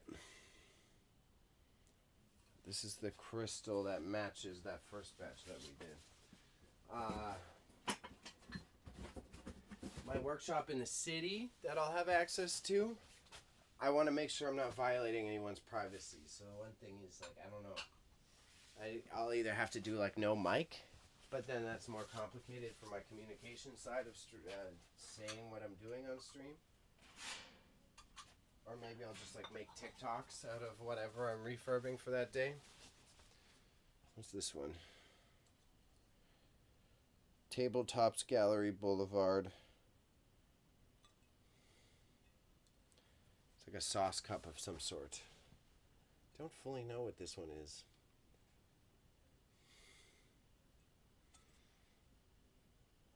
It's definitely for a sauce, but I don't think it's a gravy cup.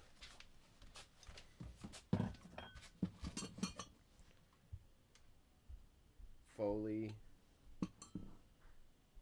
White Lady. So this one matches the White Lady set. Alright, so we go over here. kind of pretty. These are the ones where I'm terrified my klutziness will come out.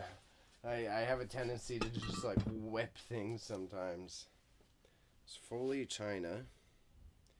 This is a really nice cup.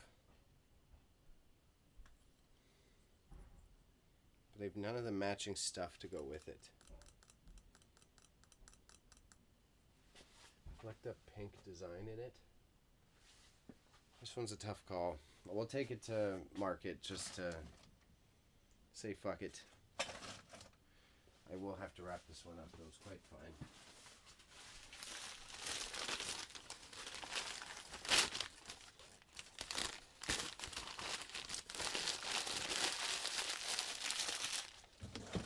fine. Sorry for ruining your Tarkov footsteps with that. Let's add some plastic wrap at the bottom of this next one.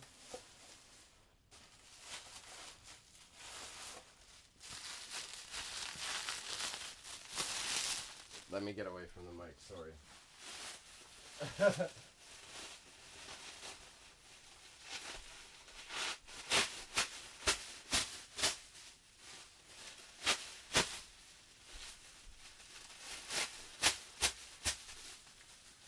Perfect.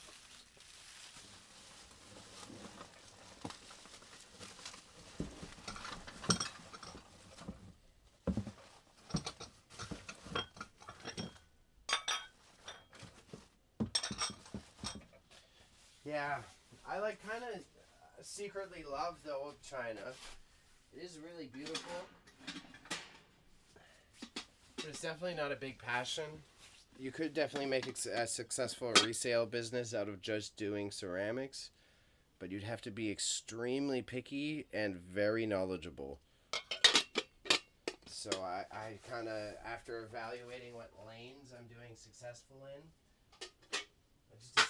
it's definitely not worth my time to sort out, which isn't a bad thing. Part of being able to do this successfully is understanding your strengths and weaknesses.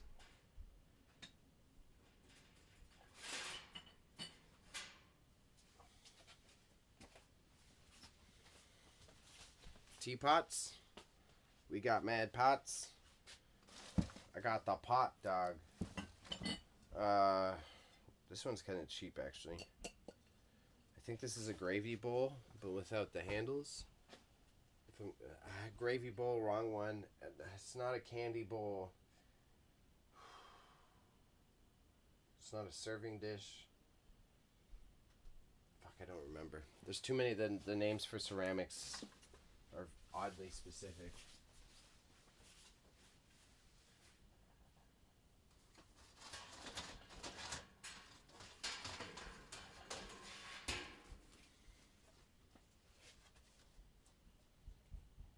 I'm gonna put this back in my house. I was gonna reframe it, but I'll probably just put it like this. The dog's playing pool. Can't beat that. This is a fucking classic, bro. I'm gonna put this in my room though, probably. How can you beat dogs playing pool? Yeah, we're gonna put this in my room. It's too cool. I like it a lot.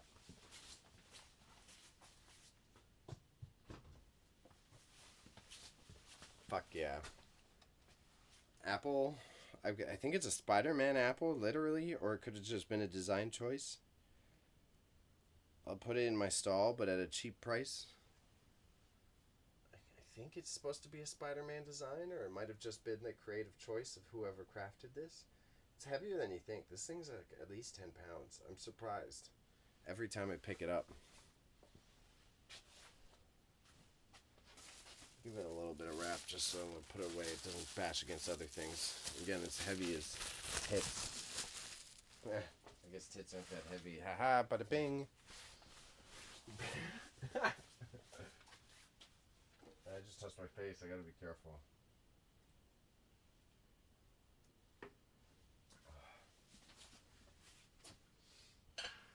And some accessories that don't have a match. So we'll drop them with the auction stuff so I can lot them up. Nice little bowl. Not that crazy. And we got a nice little lid for that same set. That is a nice West German made set, but no bowl. No bowl. So we'll lot it up with some of these other ceramics here.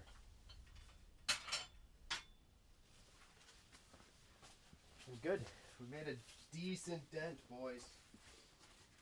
Decent. Wow. Some more blank CDs that are all fucking done up, though. I'll put them with my recycling. I already have plenty of blank CDs in my other stall. Oh, these are DVDs, though, I think technically. Either way, they're already too scratched up. Hopefully someone picks them up in the recycling to do some art with them. And here, I'll throw those with the recycling.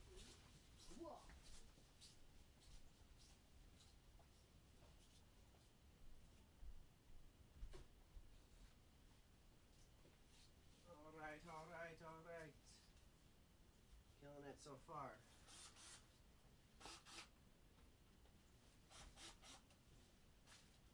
I'm not far off camera. I will be back.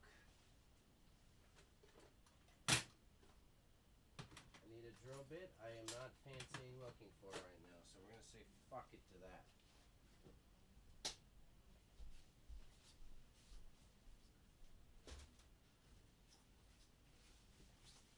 Here I am meandering back. Thank you for the patience.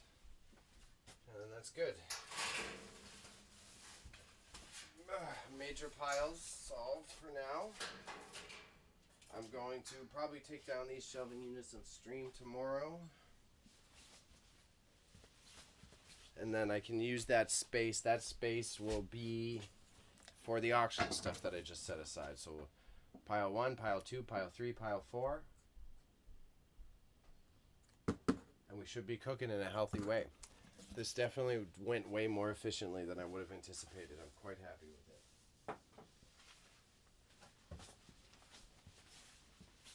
Fuck, I thought this was going to be a really difficult process, honestly. Got some chalkboard spray paint. This shit's really cool if you ever want to get crafty. I would highly recommend it. Really good for small businesses too. If you got like a restaurant or something that you want a chalkboard for, just buy this shit. Fuck paying whatever, $300 for one. Just get a nice piece of particle board and you spray this all over it. It works exactly the same.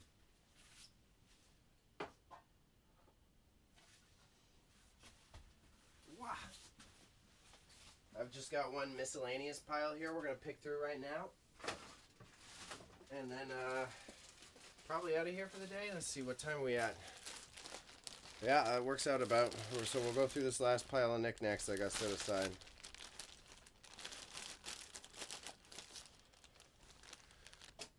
Yeah, hearing aid batteries.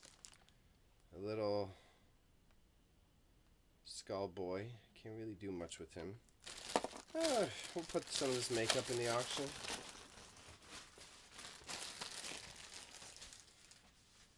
Ba, ba, ba, ba, ba. Again, I'll be on tomorrow, about 10 a.m. my time. Another big L for my in-person stall. I really thought people would want the mini sticks. It's very Canadian of me. Very, very Canadian of me. But I thought someone would buy all these mini sticks, and no one cared. No one cared. Apparently, mini sticks is a very 90s kid thing.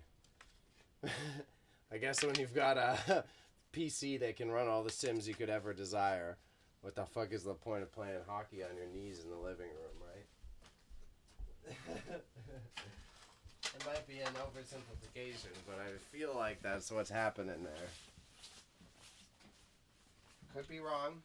Humble to being wrong.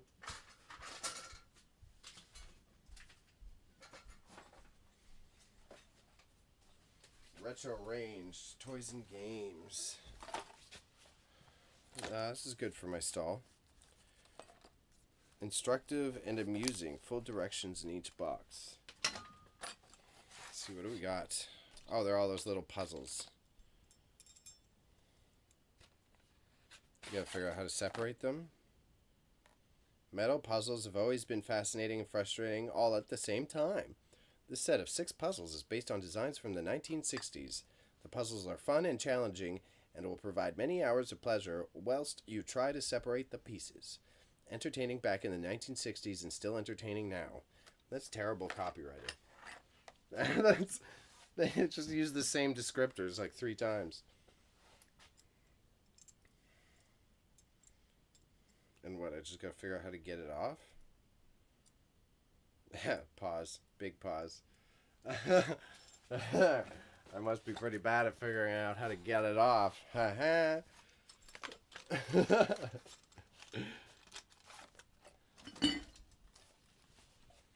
again, internets, this is my marathon for the month. We're trying to get monetized. So if you're watching this in the future, you're watching this VOD on YouTube, dash over real quick. Dash over to the fucking Twitch channel.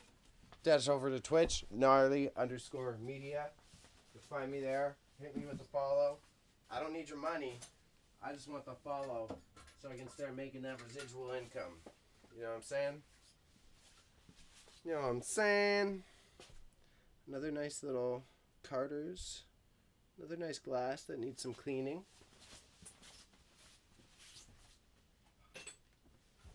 These are another thing that's cool but useless nowadays.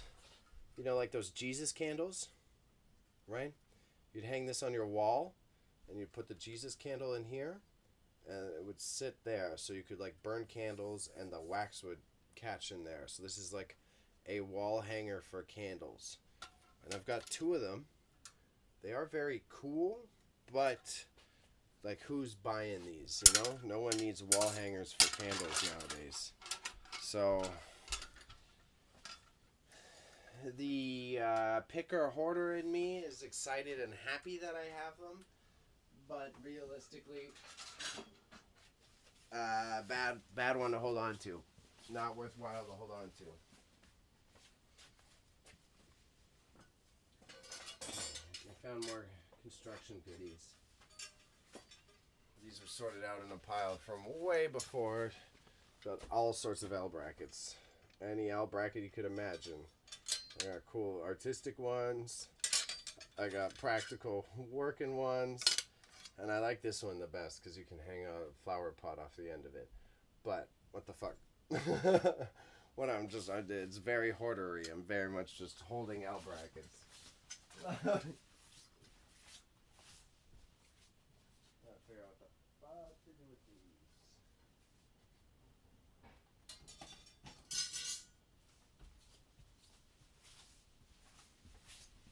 Oh, I'm getting itchy from that newspaper. I can bloody feel it, bro.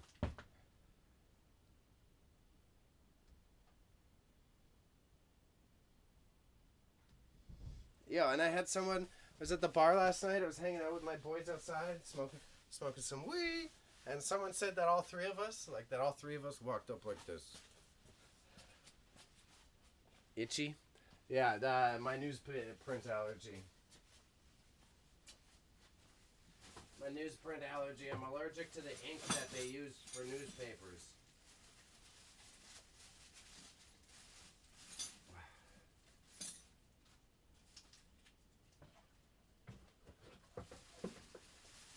Again, big ironic, because I took journalism college first. I'm allergic to news as well. Yeah. Okay, good one. Just, yeah, it's hilarious irony. Gets journalism degree, can't touch the papers without getting itchy. And so it's like definitely not anaphylactic, but I gotta make sure I don't touch the facial pores. So the facial pores get all itchy. I'm gonna like sniff it a bit in my air, that it's getting there, but since I'm ending soon, it's not a big deal. I'm just gonna wash my hands when I'm done this. So yeah, first thing tomorrow, we're gonna go on stream. We're gonna break down these shelves. Then I'm going to end up turning the camera. We're gonna go over to this pile here. We're gonna start sorting out some of the more personal stuff, And I guess the step I missed in between is we're going to move the auction pile to where those shelves are. Maybe I can empty and move this.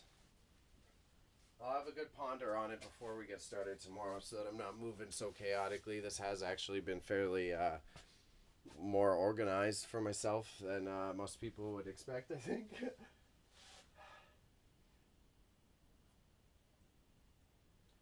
I'm glad I got this done in a month.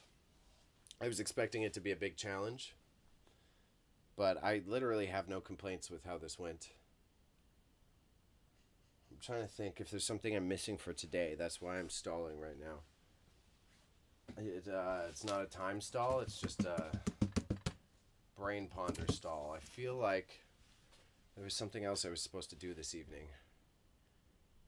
Soon there'll be... You'll have to make another mess. Now, once this mess is complete, then the logistics I solve is I figure out how to stream from my storage locker. And then that way I just end up, when I'm at the storage locker, doing this same shit. I just turn the camera on, and then I'll pick my eBay items, pick new items to put in the stall, all that stuff. Because it's already going to be something that I have to do as part of my work week. So I'll do like storage locker streams. Same thing. I'll probably call it co-working inventory streams. And just dig through the stuff there. And then ideally, it's not as... I literally couldn't walk in here when we started these streams. So ideally having it sorted out a bit better not only like makes me look more professional, but will be more efficient in terms of the content production. At the end of this month, I'm going to be doing an eBay purge. So that will also be like another unique take on this style of content. Probably on the 31st, but I'm not sure. It depends on how scheduling works out. I'm going to go to where my inventory is stored for my eBay store. It's all listed. And I'll have you guys streaming on the one computer, have the other laptop set up, and we're going to double check how long the product has been in the store and how many views it's gotten. And if anything's sat in there more than a year to 2 years, now that I have this efficient system set up, we're going to fucking rip it right out of the digital storefront and then dump it either to go vend in person or go to the auctions. Long term, that's kind of... I want that cycle set up, and I will make it more efficient, but one thing at a time. I need the system set up to store all the stuff first. But then after that, it's like, okay, I want to list a product to the eBay store. If it doesn't sell after a year, take it out, get it out of here. Rather than sitting on stuff that takes up more space physically as well as in the digital storefront. But blab, blab, blab. Idea, idea, idea. Do I have a guitar in this case? I'm not certain.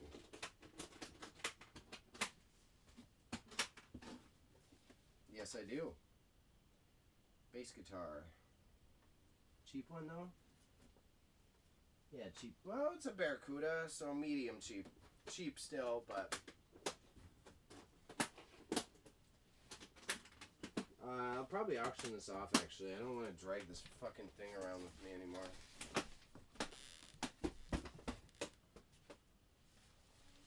Okay. All right. I'm trying to think. I've got this nagging feeling that I'm forgetting something. Is the main thing I'm dawdling around for right now. The ceramics are done. This doesn't seem like a safe idea. Let's give you some space. Ceramics are done. Tomorrow we're going to take the shelves apart. We're going to move the auction pile to the shelf space.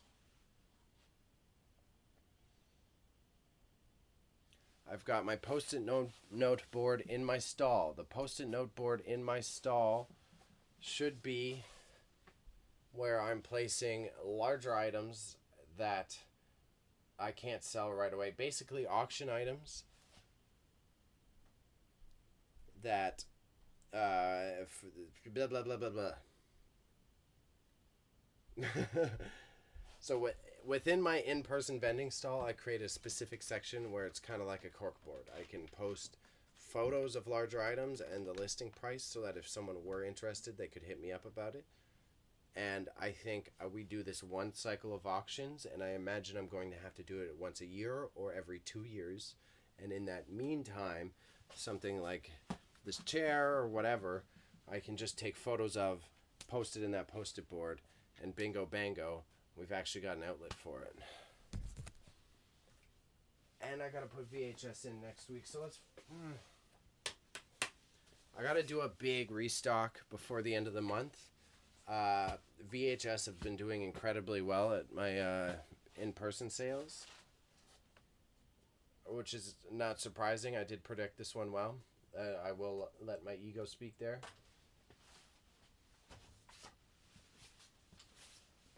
Yeah. I think I'm happy with that. I think I'm going to call it for a day. Appreciate you stopping by, Giga.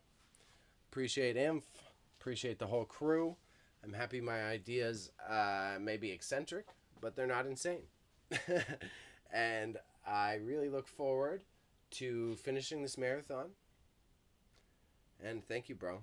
I do my best. Good low energy stream for today. I'll be back on in the morning. I know you're a busy boy, so if I don't catch you, good luck with your week.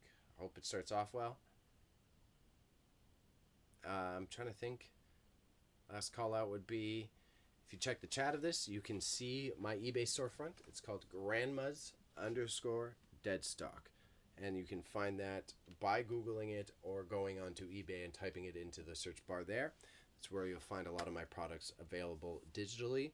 In person, the stall I keep blabbering about is at 306 College Street in downtown Toronto, right by Kensington Market, easy to access.